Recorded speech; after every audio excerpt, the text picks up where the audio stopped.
Science Fiction, the 101 Best Novels from 1985 to 2010 by Damien Broderick and Paul De Filippo.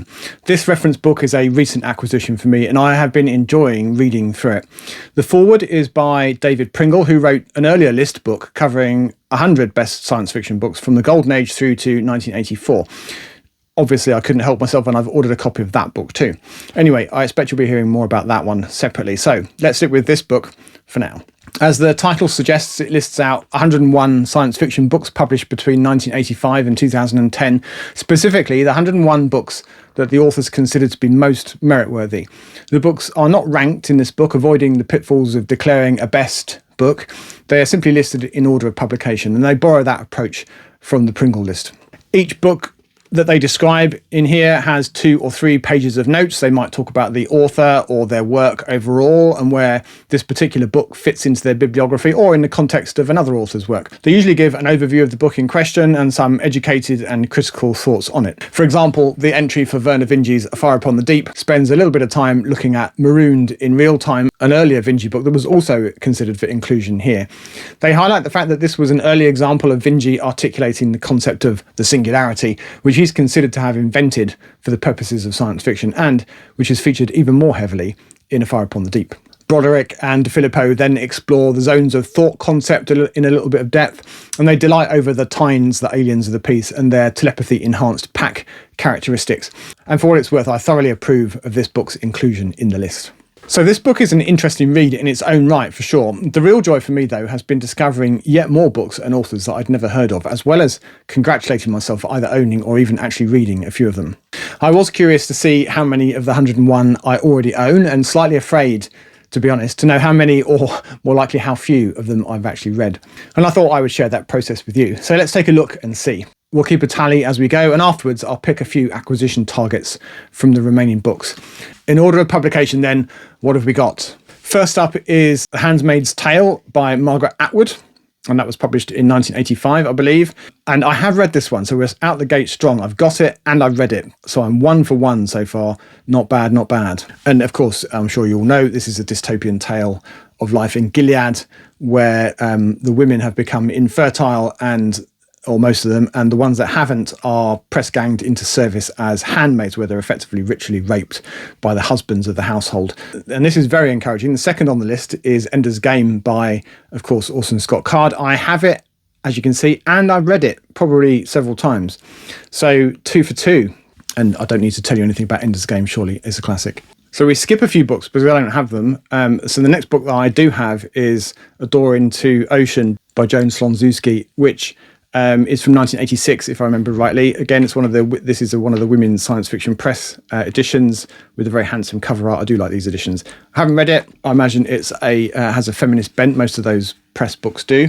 The next one that I have is C.J. Cherry's Cytine. I imagine there were a number that they could have picked for inclusion, but they've chosen Cytine. This is from 1988, so there are another few that I don't have that I've skipped. I have not read this. Also from 1988 is Neverness by David Zindel, another book that I haven't read, but at least I do own it. It's actually in really nice condition. It's a Grafton from 1988. I think it's the first edition UK paperback. Next up from 1990 is Ian Banks' Use of Weapons, which is the third of the Culture books, I think. I have read it, in fact, more than once. That's a classic of the early Culture books and contains a gut-wrenching twist at the end, which I completely forgot existed when I reread it recently. Also from 1990, and actually next in the list, is Greg Bear's Queen of Angels. This is one of several Greg Bear books that I possess but haven't yet read. So this is in the debit side. I haven't read it. The next on the list that I do have is Pat Callaghan's Sinners, a cyberpunk classic. Sinners are synthesizers, not machines, but real people. They take images from the brains of performers and turn them into a form which can be packaged, sold and consumed. And of course, some images are more sought after than others. And then we skip one, and the next one I have is from 1991, and this is Gwyneth Jones' White Queen, which is the first of, I think, 3 other books. There's a trilogy, and this is the first of them. I don't know much about this one. Lisa Tuttle, none other than, said at the front, White Queen would be my choice if I had the choosing to win this year's Arthur C. Clarke, not to mention the Hugo, the Nebula, the Tiptree, and anything else going. Yes, it's that good. Ian Banks says it's seductively weird. Bruce Sterling says it's thoroughly original, genuinely weird, and stuffed to bursting with deep-dyed genre virtue. So that is A, a classic, and B, a very nice copy. It's in the Victor Gollancz. And the very next one on the list is Eternal Light by Paul Macaulay, one of many of his books that I possess. I haven't got around to reading. This, I think I'm right in saying, is a standalone space opera. I think it's sort of loosely in the same universe as his first two novels of 400 Billion Stars and Secret Harmonies, but it can be read on its own. And I think in the book they do refer to the first two books in brief, just to put this one in context. Meant to be very good. Haven't read it yet. I'm getting a little bit of TBR anxiety actually as I'm going through this. There's another book on the list that I don't have, but the next one is Time Like Infinity by Stephen Baxter, and this is the second, I believe, of the Zeeley sequence. The first being Raft. I know that because it's one I don't have. Hard science fiction, a little bit tingy, a tinge of space opera maybe, but it's in the far future. Mankind is sort of on the run. The next one that they list is Jumper, which is about the guy that can sort of teleport through the power of his mind. And I've read it, I had it, and I think I decided when I was doing a shelf audit recently that it wasn't that great and I would sell it. So either I have in fact sold it or it's still in the bag on my windowsill waiting to be bought. But I have read it at least, so that can go in the credit column for having been read, but I don't actually own a copy. I can't say I'd be in a mad rush to find it again, honestly. If I spot it in a charity shop, I'll grab it. The next book in the list, also from 1992, we skip a book, China Mountain Zhang, which I hear very good things about, is Red Mars, classic tale of terraforming of Mars, of course, by Kim Stanley Robinson, the first of the Mars trilogy. They do actually mention all three of them in the book, but I can't be bothered to get the other two off the shelf. They look very similar to this, only one's blue and one's green. I really like this book. It's one of my favourite series of all time, or at least it was when I last compiled that list. Some people find it a little bit dry. It's a bit info dumpy. The character work isn't all that great. I don't think the character work's that bad, and I really like it. It's maybe a bit dated now because quite a lot of the politics is Soviet Union versus the US. It's really good. If you haven't read it, I really recommend it. The next on the list is the aforementioned A Fire Upon the Deep by Werner Vinge. This very nice first edition UK hardback. I've read this last year for the first time. I really loved it, and like I said, I fully support the fact that this is included in the list. I think it's really great, and it's probably snuck onto my next revision of my top 10 books of all time. Loved it. The next book is The Parable of the Sower by Octavia Butler. We skip a couple I don't have.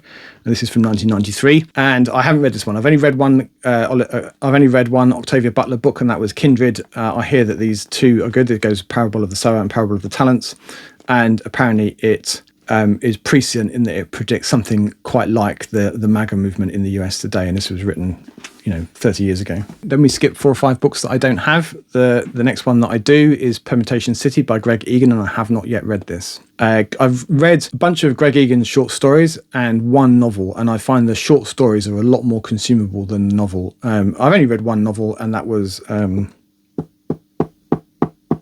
can't remember what it's called. How terrible is that? It's the it involves quantum physics, but probably they all involve quantum physics. I can't remember the name of it. Anyway, I've only read one, and I found that quite hard going, despite having a degree in physics from many years ago. But I do like his writing, and I don't mind a bit of hard science fiction, and this is kind of as rock hard as it gets from my point of view. So I haven't read that one. The next one is, I skip one, or two actually, and then we go to 1995 for Sailing Bright Eternity, which is the last, I think, of the Galactic Centre series by Gregory Benford.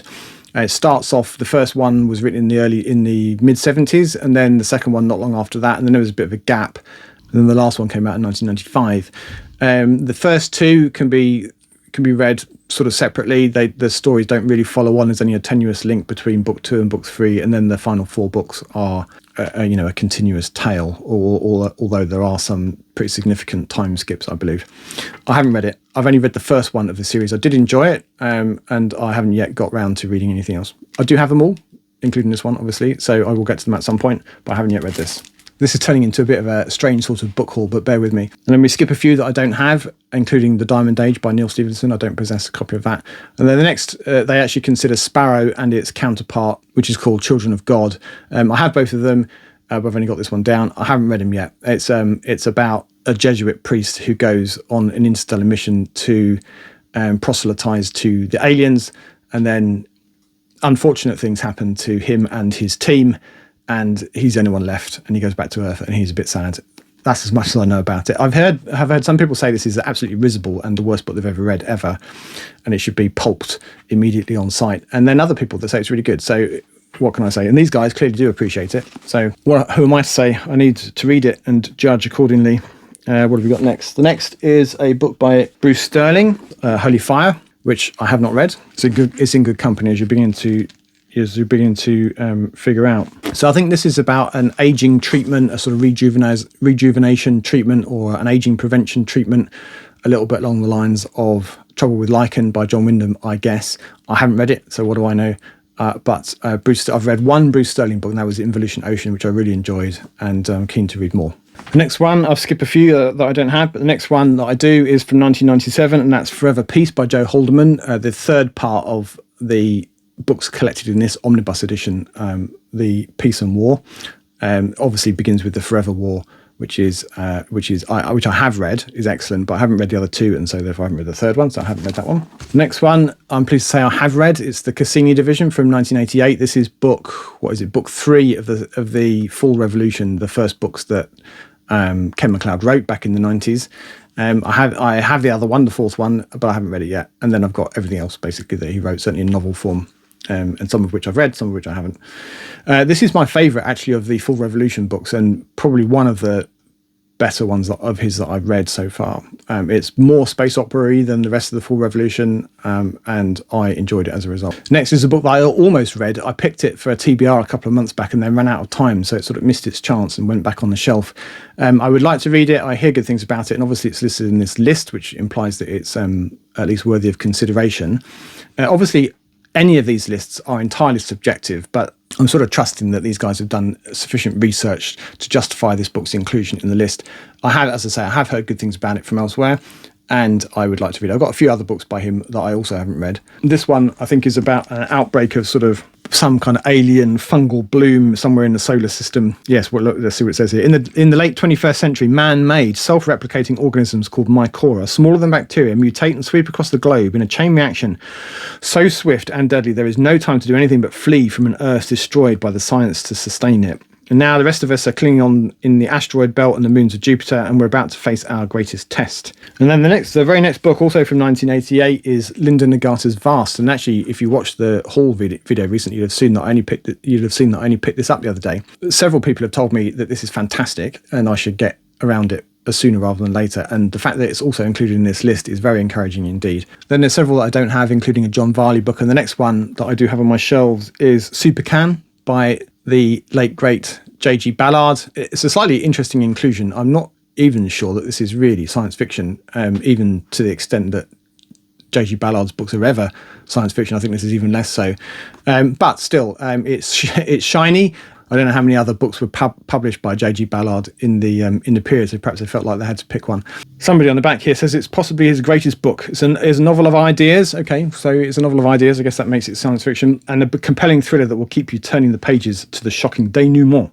Next up is China Mieville's Perdido Street Station, his contribution to weird fiction. And it's the first of 3 books which are set in the same world, the others being, what are they, Scar and Iron Council. I have read this, but it was a long time ago, so it's probably due a reread. This edition is a very nice broken binding edition that I bought quite recently. The paperback that I did have is gone. That was from the year 2000, and also from the year 2000 is the very well-known and popular Revelation Space by Alistair Reynolds, which I'm actually reading at the moment on audiobook. I've got about an hour and a half left of listening to do, so I should finish that during the week. I'm really enjoying it. It's a reread for me. I read it years and years ago, not long after it first came out. I'm really enjoying getting back into this world and reminding myself of the story of this book, which I only dimly remembered. I'm loving it. It's good and definitely deserves to be included in this list.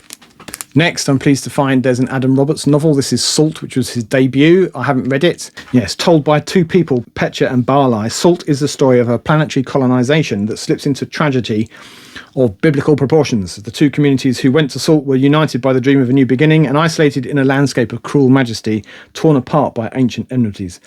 A novel of remarkable power, intense beauty and profound insight, etc., etc., etc. In its evocation of an alien world, it compares to nothing less than June. So that's a pretty strong debut by all accounts, and merit-worthy enough to be included in this list. I've read a few of his books now, and I've enjoyed them all to varying degrees, and I've been busy collecting all of them, including this one. Then there are a couple more, and then we move to the next one that I have is from 2002, which is M. John Harrison's Light, which is the first of 3 in the Kefahuchi tract. I've only read one M. John Harrison book, and that was the Centauri Device, which even he doesn't like, and I found it a little bit hard going. The prose was too chewy for me. I kept falling over it, probably because I was trying to read it too fast. So I don't know. This was written 25 odd years later. I'm assuming that his writing style's matured a little bit over that time. He's meant to be very good as a prose stylist. I haven't read it yet. I'm a little bit intimidated by it, but I will at some point tackle it. Next is another one that I have actually read, Richard Morgan's Altered Carbon, of course, which came out also in 2002, which I have read and enjoyed very much. It's a sort of military science fiction with a bit of a detective overtones, and there's a really innovative means of transporting yourself over interstellar distances where you're effectively downloaded into a new body or sleeve in the language of this book. It's pretty violent, pretty sexy, and I did very much enjoy it when I read it. The very next book on the list in 2002 is Christopher Priest's Separation. I've been busy collecting his books. I haven't read it yet, but it's a return to the twin motif, which is sort of repeated through a number of his books, including, of course, most notably or most famously, The Prestige. The Time Traveller's Wife is in here, and I don't think I have a copy of it anymore, but I have read it and I did enjoy it. In fact, it made me cry. That's probably why I got rid of it. But I haven't got one to show you here. River of Gods by Ian MacDonald is next, and that's from 2004. I have read this, although I don't remember a great deal about it. It's set in India, along with one or two of his other books. It is set in a sort of near future, imaginable future in India, as I say. So there are gangsters, there are cops, there are gods, there's all sorts going on in this book. I don't honestly remember a huge amount about it. I do like Ian MacDonald's work in general, and I remember enjoying this well enough at the time. And then we skip one and go on to 2005's Never Let Me Go by Kazuo Ishiguro. I have read it, but it was quite a long time ago, but that goes in the credit column. Then we skip 2 or 3 and go on to Accelerando by Charles Stross. I've read a bunch of his books, but I have not read this one. And it's a classic, and that's remiss of me, so I must get to it.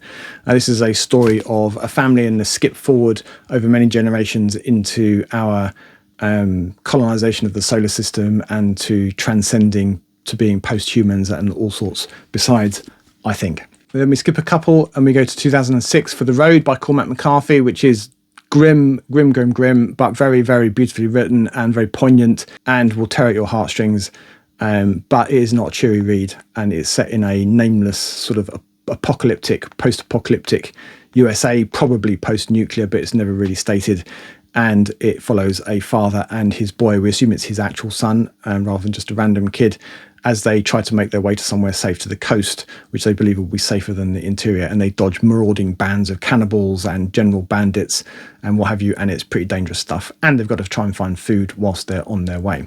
Like I say, it's not going to cheer you up unless maybe the slim sliver of humanity that is to be found at the very end might perk you up a bit. But generally speaking, it's pretty miserable stuff, but very well written. And also from 2006, skipping one book that I don't have, is Blind Sight by Peter Watts. This is the omnibus edition, which contains Blind Sight and its sequel, Echopraxia. And of the two, on the first read, I actually preferred Echopraxia. I think I need to go back and read Blind Sight again at some point, because I think I didn't fully appreciate it at the time that I read it. I maybe rushed it a little bit, and I think it would reward a reread. But I have read it, so that goes in the credit column. There's a few that I don't have, and then we skip to 2008's Shadow of the Scorpion by Neil Asher, he of Gridlinked and the Polity in general. I've read a few of his books, but I haven't got this far into them. I didn't get like about 15 of them in pristine condition in a charity shop once. So I grabbed them, and I will get to them at some point. And then I'm not entirely sure what they were thinking, including this in this list, but they have. It's The Hunger Games by Suzanne Collins, and I'm wondering if they're including it on the basis that it was such a publishing phenomenon as a nod to the YA end of the market. This is the only YA book in here that I know of. I have read it, actually. My daughter and I read it many years ago, sort of bedtime story type stuff. I don't think I've read it independently. I have seen the movies. Does that count? But anyway, I have read it. I'm counting that in the credit column. Technically speaking, I don't actually own this. It's my daughter's, but I've borrowed it for the purposes of showing it to you in this video. Next is another book that I've only recently acquired, The Wind-Up Girl by Paolo Bacigalupi, which I hear really, really good things about. And at least from some people, there are other people that didn't rate it at all.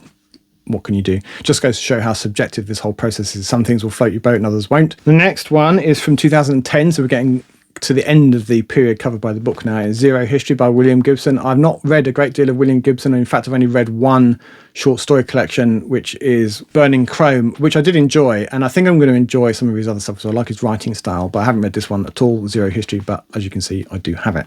And then the last one in their list, somewhat controversially perhaps, is The Quantum Thief by Hannu Rajaniemi, which I hear is extremely difficult reading. I think if you're going to like it, then you're going to love it. But that's quite a difficult proposition. I think it's quite dense. It's quite difficult reading. It's very intelligent and clever, maybe a bit too clever for its own boots, perhaps. I haven't read it. I'm looking forward to reading it. I've got the other two as well, The Fractal Prince and the something or other. Fractal Prince and the Causal Angel. For some reason, those are both white in the main, and the cover on this one is red. This is a UK first edition. Charles Stross on the front says, hard to admit, but I think he's better at this stuff than I am. So if my counting has been accurate, I possess, I think, 38 of the 101 in this list. They're on my shelves or in one or two cases on other shelves in the house. So we'll count them. And I've read just 12 of them. This is equal parts embarrassing and perhaps more so exciting. I have loads of great books to read and a professional recommendation to go with them. What about you? Have you read any of those books that I've just been through? Are there any that you think I should pull to the top of my medium range TBR pile? Let me know in the comments down below. Being a registered book addict, the next thing that I did, of course, was to scour the list for the 60 odd books that I don't yet own and prioritise a few for hunting down in the coming weeks. The first one that I'd like to get is Justina Robson's Natural History, partly because it just sounds great based on what's written here in the book, but also because Ken MacLeod mentioned really being blown away by her writing when we spoke a few months back. In fact, I'm so keen to get it that I've actually already bought a copy. It may have arrived, in fact, by the time this video goes out. I really like the sound of Steal Across the Sky by Nancy Kress. I don't own any of her books, and I should perhaps, but she's an important writer. I'm also a fan of An Alternate History, and House of Storms by Ian MacLeod sounds like it might fit the bill. It sounds a little bit like steampunk meets Harry Turtledove, and I'm here for that combination. Ventus by Carl Schroeder sounds epic. It has a generation ship, AI, a secret agent double act, something like a cross between a Banksian Special Circumstances operative and Han Solo is what I gather. My next pick to seek out is China Mountain Zhang by Maureen McHugh, which seems to involve a USA long subsumed into a global Chinese hegemony. Given that almost 40 of the books that I have that are on this list I haven't yet read, it's probably foolish for me to seek out too many more of the missing books. For now, anyway, inevitably I'll be unable to resist doing just that. I think it will be the work of several years to both acquire and read all 101, to say nothing of the earlier David Pringle list, which we haven't even talked about yet. But I'll certainly be a more widely read science fiction fan as a result. To ensure that I chip away at this particular peak on Mount to be read, from now on I'll be picking one or two books from this list each time I choose my monthly TBR. As always, thank you for watching, and until next time, goodbye for now.